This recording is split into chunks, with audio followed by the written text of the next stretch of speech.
আপনারা জানেন যে যারা নেট ইউজ করেন সকলেই গত দুই দিন আগে আপনারা সোশ্যাল মিডিয়ার মধ্যে দেখেছেন যে ইসকন বাহিনী তারা বাংলাদেশের মধ্যে অবস্থান করতেছে, যে তারা একজন ইমামকে নির্মমভাবে তারা নির্যাতন করেছে। তারা তাদের ইন্ডিয়ার দিকে নিয়ে যাওয়ার চেষ্টা করেছিল ইসরায়েলের ইমামকে, কিন্তু আমাদের বাংলাদেশের সেনাবাহিনীরা ওইখান থেকে ওই ইমামকে তারা উদ্ধার করেছে। উদ্ধার করার পরে তারা হসপিটালে ভর্তি করেছিল। এই ইসকন বাহিনী বাংলাদেশের মধ্যে নৈরাজ্য সৃষ্টি করার জন্য বাংলাদেশে এসেছে। এই ইসকন বাহিনীকে বাংলাদেশ থেকে আমরা কি করব? বিতাড়িত করব। এই ইসকন বাহিনী মুসলমানের কখনোই বন্ধু হতে পারে না, ঠিক কিনা বলেন? এই ইসকন বাহিনী মুসলমানের শত্রু।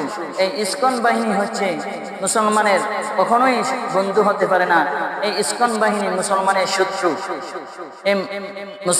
এই ইসকন বাহিনীকে আমরা আমাদের এই মিম্বর থেকে, প্রত্যেকের মিম্বর থেকে আজকে থেকে আমরা সরকারের কাছে আবেদন করব যে ইসকন বাহিনীকে যেন অচিরেই এই দেশ থেকে নিষিদ্ধ করে, এই দেশ থেকে, মুসলমানের দেশ থেকে, আজকে থেকে মুসলমানের দেশ থেকে যেন এই ইসকন বাহিনীকে নিষিদ্ধ করার দাবি তুলে সকলে আওয়াজ করে বলেন, ঠিক কিনা? সম্মানিত উপস্থিতি, এই ইসকন বাহিনী এই দলটি হচ্ছে ভারতের দালাল। এই ইসকন বাহিনী হচ্ছে ভারতের মোদির দালাল। এই ইসকন বাহিনীকে আমাদের বাংলাদেশ থেকে বিতাড়িত করতেই হবে।